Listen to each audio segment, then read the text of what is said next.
आदरणीय श्रोतागण, सादर नमस्ते।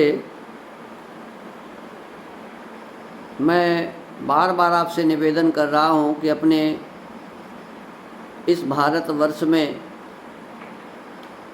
चंगाई सभा के नाम पर छल और कपट से लोगों को धोखा में रखकर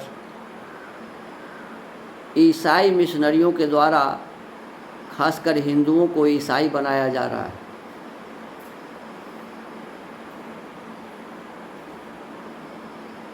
यह बिहार और बिहार का यह मधुबनी ज़िला, जहाँ से मैं भी आपसे निवेदन कर रहा हूँ, इस मधुबनी ज़िले में अनेक इस प्रकार के केंद्र हैं जहाँ प्रतिदिन किसी स्थान पर रविवार को, किसी स्थान पर सोमवार, फिर मंगलवार, फिर बुधवार, फिर बृहस्पतिवार, फिर शुक्रवार, शनिवार, माने प्रत्येक दिन नियमित रूप से ये सभाएं लगाई जाती हैं। और समाज में जो अनपढ़ हैं, गरीब हैं, सब प्रकार से विद्या आदि में पिछड़े हुए हैं, ऐसे परिवारों के लोगों को एजेंट के माध्यम से ये ईसाई मिशनरियाँ खास स्थानों पर बुलाती हैं और फिर उन्हें पहले तो ये कहते हैं कि भाई तुम्हारे जितने भी रोग हैं बिना पैसे के ठीक हो जाएंगे, बिना दवा खाने से ठीक हो जाएंगे।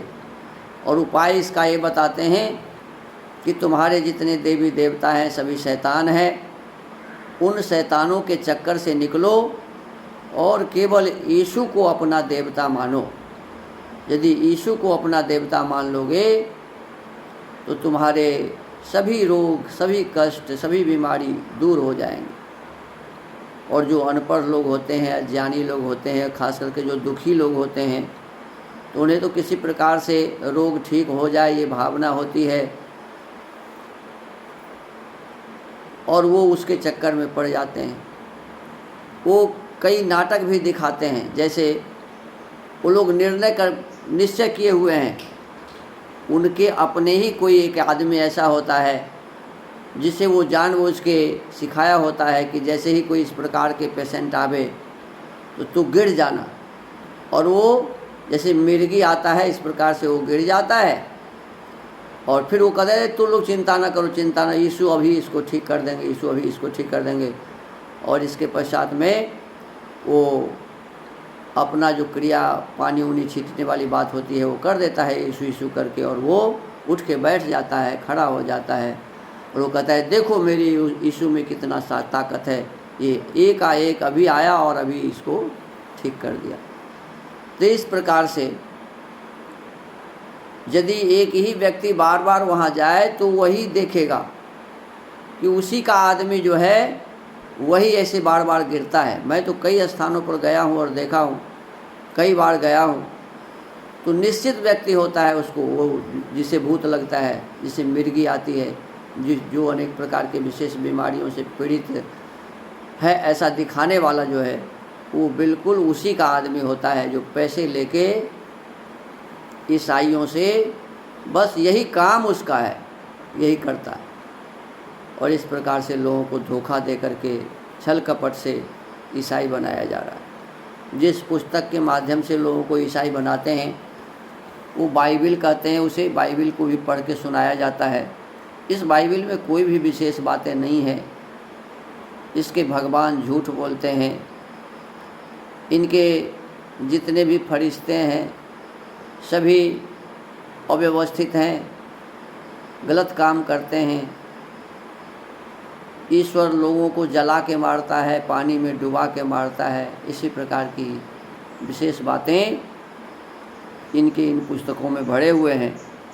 तो कल थोड़ा सा चर्चा हुआ था कि जब वो पानी सूख गया और ये जो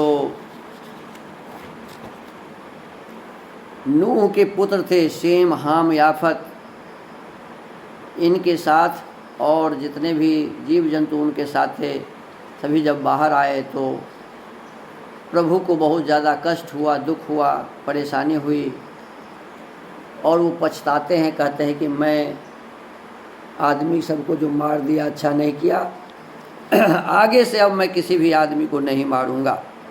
इस प्रकार से व्रत लेता है और कहता है कि अब मैं कभी भी प्रलय नहीं करूंगा, न तो जल प्रलय करूंगा और न किसी आदमी को मारूंगा, क्योंकि मनुष्य तो बचपन से ही अज्ञानी होता है, उसमें अनेक प्रकार की बुराइयां होती हैं।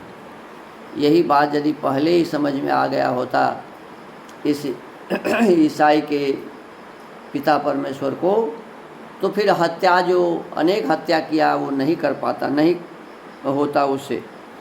अब कहते हैं कि जलयान से बाहर निकलने वाले नूह ने पुत्र शेम, हाम और याफत। जलयान से बाहर निकलने वाले नूह के पुत्र शेम, हाम और याफत थे। हाम कनान का पिता था, हाम का बेटा का नाम था कनान। ये ही 3 नूह के पुत्र थे, अर्थात शेम, हाम और याफत, और उनके द्वारा ही पृथ्वी मनुष्यों से भर गई। देखो यहाँ ये बताया जा रहा है कि जलयान से निकला शेम, हाम और याफत, और फिर कहते हैं कि हाम कनान का पिता था। उस नाव में तो 3 ही व्यक्ति थे, एक नूह चौथा और इसके साथ 4 की पत्नियाँ, तो 8 ही थे। 9वां का तो पहले कोई नाम नहीं है, और अभी कह रहे हैं कि हाम कानन का पिता था। ये तुरंत कहाँ से हाम जन्म ले कनान जन्म ले लिया? तो इस प्रकार से अव्यवस्थित बातें इस बाइबल में अधिक है। अब आगे क्या कहे सुनिए। कहते खेती किसानी करने वाले नूह ने खेती करना आरंभ किया। अब जब प्रलय से बाहर निकला तब अब नूह प्रारंभ किया खेती करना। उसने अंगूर का एक उद्यान लगाया, अंगूर का एक बहुत बड़ा बगीचा लगाया। वह एक दिन अंगूर की मदिरा पीकर मतवाला हो गया। अब देखो, जिस पिता परमेश्वर को नूह सबसे अच्छा लगा, उसके बारे में लिखा हुआ है कि वह अंगूर का शराब बनाया, मदिरा साफ साफ लिखा हुआ है। अंगूर को सड़ा करके उसका शराब बनाया, मदिरा बनाया, और उस मदिरा को पी लिया नूह, और पी के मतवाला हो गया। और ऐसा मतवाला हुआ कि अपने तंबू में नग्न होकर लेट गया। बताइए, ईसाइयों के जो सबसे बड़े लोग, जो ईश्वर को सबसे अधिक प्यारे थे, नूह, वह नूह शराबी था, मदिरा पीता था और नंगा सोता था। सोचिए, ये तो पागल का ही काम है ना। शराब पीना और नंगा होकर के सोना, ये तो पागलों का काम है। तो ये नूह अंगूर का बगीचा लगाया, फिर उस बगीचे में जो अंगूर हुआ, उस अंगूर का वो शराब बनाया, मदिरा बनाया, और उस शराब को पिया। और पीने के बाद नंगा होकर के अपने तंबू में सो गया। और वो नंगा जो सोया था, तो उसका जो बेटा था हाम, जिसे कहा कि कनान का पिता, वो हाम उसे देख लिया, अपने बाप को, नूह को, कि मेरा बाप नंगा सोया हुआ है। कनान के पिता हाम ने अपने पिता की नग्नता देखी। उसने बाहर जाकर अपने दोनों भाइयों को बता दिया, माने याफत और शेम, दोनों को ये बताया कि देखो, अपने पिताजी नंगे सोए हुए हैं। अब ये बात जाके बता दिया। शेम और याफत ने क्या किया, तो एक चादर लिया और वे उसे अपने कंधों पर डालकर उल्टे पग चलकर भीतर गए और उन्होंने अपने पिता की नग्नता को ढांप दिया। ये बताइए, देखा था तो केवल हाम, और सेम और याफत के बारे में कहते हैं कि वो चादर लेकर के उल्टा गया। तो देखेगा कैसे कि मेरा बाप कहाँ सोया हुआ है, किस प्रकार सोया हुआ है। उल्टा गया और चादर से उसको ढांप दिया, देखा तो था ही नहीं, तो ढांपेगा कैसे। तो कहते हैं वे उसे अपने कंधों पर डालकर उल्टे पग चलकर भीतर गए और उन्होंने अपने पिता की नग्नता को ढांप दिया। ये भी झूठी बातें लिखी हुई है। ऐसा हो ही नहीं सकता कि अपने पिता को देखे नहीं कि नंगा सोया है तो कहाँ सोया है, और चादर लेकर के उल्टा जाए और उसे ढक दे। ऐसा संभव नहीं है। उसने बाहर जाकर अब कहा, ढांप दिया। वे अपना मुंह पीछे किए हुए थे, उन्होंने अपने पिता की नग्नता न देखी। जब नूह का नशा उतरा तब उसे ज्ञात हुआ कि उसके छोटे पुत्र ने उसके साथ कैसा व्यवहार किया है। देखो, अब वो तो नंगा सोया हुआ था, दारू शराब पी करके उसका बेटा देख लिया। तो अब जब नशा खुला तो वो दोनों भाई सेम और याफत बताया होगा कि आप नंगे सोए थे और हाम ने आपको देख लिया नंगा सोया हुआ, और हम लोगों ने आपको बिना देखे हुए चादर से ढक दिया, ऐसा बताया होगा। कहते हैं उन्होंने अपने पिता की नग्नता, जब नूह का नशा उतरा तब उसे ज्ञात हुआ कि उसके छोटे पुत्र ने उसके साथ कैसा व्यवहार किया है। नूह ने उसे शाप दिया। बताओ, बदमाशी तो खुद किया और शाप दिया बेटे को, जिन्होंने नग्नता देखी, और बड़े भाई को और दूसरे दोनों भाई को बता दिया, सेम और याफत को। नूह ने उसे शाप दिया, कनान शापित है, वह अपने भाइयों का दासानुदास होगा। बताओ क्या दिया शाप,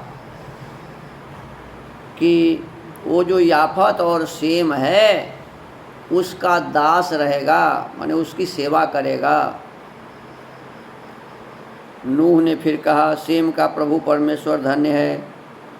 अब बताओ, एक तो खुद ये शराबी था, नंगा सोने वाला था, अच्छा व्यक्ति नहीं था, और उसके पास प्रभु आता था, और अब उस प्रभु को फिट करता है किसके ऊपर, सेम के ऊपर। कहता है कि सेम माने सेम का प्रभु परमेश्वर धन्य है। अब बताओ, सेम का प्रभु परमेश्वर कहता है कनान सेम का दास हो, और हाम का जो बेटा कनान था, अब कनान के बारे में कह रहा है कि कनान सेम का दास हो जाएगा। साप तो हाम को देना चाहिए, तो कनान को क्यों दे रहा है, पोता के क्यों साप दे रहा है। परमेश्वर याफत के नाम के अनुरूप उसका विस्तार करे, याफत का विस्तार करे, सेम का ये कनान नौकर हो, दास हो, इस प्रकार का वो शाप देता है, आशीर्वाद देता है। याफत सेम के तंबुओं में निवास करे। अब देखो, कहते हैं याफत को भी अपना मकान दुकान न हो, वो क्या हो, तो वो सेम के तंबू में रहे, उसका अपना कोई तंबू न हो, और कनान उसका दास बने। कनान याफत की भी सेवा करेगा, सेम की भी सेवा करेगा, और दोनों का दास बन के रहेगा। ये शाप दिया।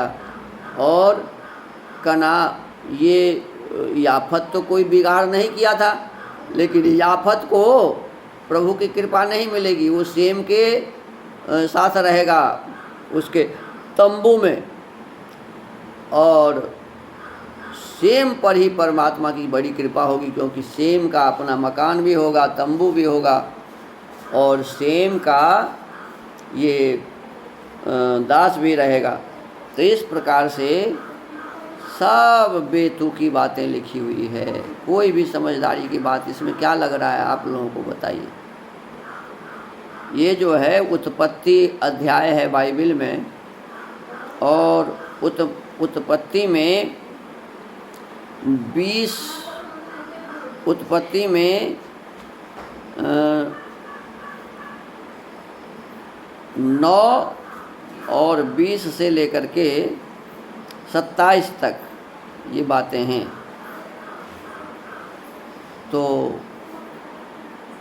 पर्व 9, उत्पत्ति अध्याय पर्व 9 और आयत हो गया 20 से लेकर के और 27 तक। तो इस प्रकार से इस पते पर आप बाइबल में कहीं भी खोज सकते हैं, और कोई भी सही बातें, ठीक बातें, अच्छी बातें नहीं लिखी हुई है। अब जो सबसे बड़ा आदमी नूह है वह शराब पीता है, नंगा सोता है। तो शराब पीने वाला, नंगा सोने वाला पिता परमेश्वर के नज़र में अच्छा कैसे है? और बेटा यदि मान लो नंगा सोया था, देख ही लिया, तो उसका अपराध क्या था? अपराध तो नूह का था ना कि नंगा सोया हुआ था। बेटे का क्या अपराध था? और उसके पोते का क्या अपराध था? तो जो पोते को कहा कि ये दास बनेगा, और केवल कह देने से कोई दास बन जाएगा? इस पर विचार करने वाली बात है। अब कहते हैं जल प्रलय के पश्चात नूह 350 वर्ष तक और जीवित रहा। 600 वर्ष में तो जल प्रलय हुआ, और इसके बाद 350 वर्ष और जिया, तो 6 3 950 वर्ष कुल। इस प्रकार नूह की कुल आयु 950 वर्ष की हुई। 950 वर्ष का जब हुआ नूह, तब उसकी मृत्यु हुई। इस प्रकार से नूह के बारे में विशेष रूप से बताया गया।